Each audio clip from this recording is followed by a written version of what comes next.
సరే ఇక ఇటు మళ్తే కరీంనగర్లోని ఆ ఇంట్లో 40 దొంగ ఓట్లు. దేవుడి పేరు చెప్పకుండా ఓట్లు అడిగే దమ్ముందా? మరోసారి పిసిసి చీఫ్ సంచలన వ్యాఖ్యలు.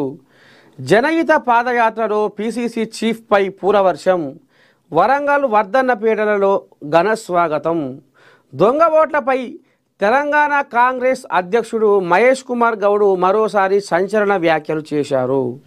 సోమవారం ఉమ్మడి కరీంనగర్ జిల్లా ముఖ్య కార్యకర్తల సమావేశంలో పాల్గొన్న ఆయన మాట్లాడారు.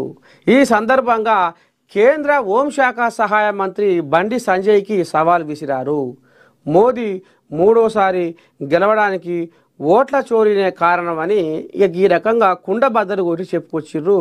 ఇక మరి జనహిత పాదయాత్ర పేరు మీద కరీంనగర్లో ఇక మరి మూత మోగించుకుంటా అడుగడుగున పసిపట్టుకుంటా జనాలకు సంక్షేమ పథకాల గురించి చెప్పుకుంటా బీజేపీ కమలం పువ్వు ఏ రకంగా వికసిస్తుందంటే దొంగ ఓట్లతో వికసిస్తుందనేది పిసిసి చీఫ్కి ఈ రకంగా మరి ఇక ఊరూరా డప్పు కొట్టి చెప్పుకొస్తుండ్రు.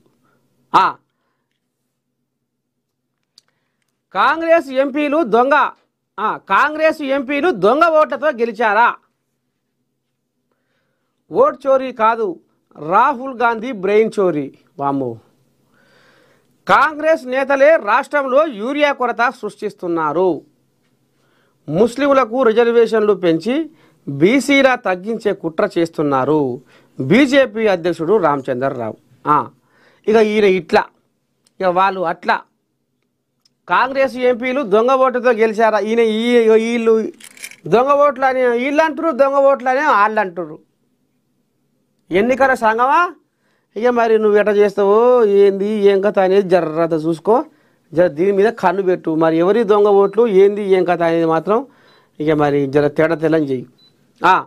ఇక బీసీలను మోసం చేస్తే మీ భరతం పడతాం.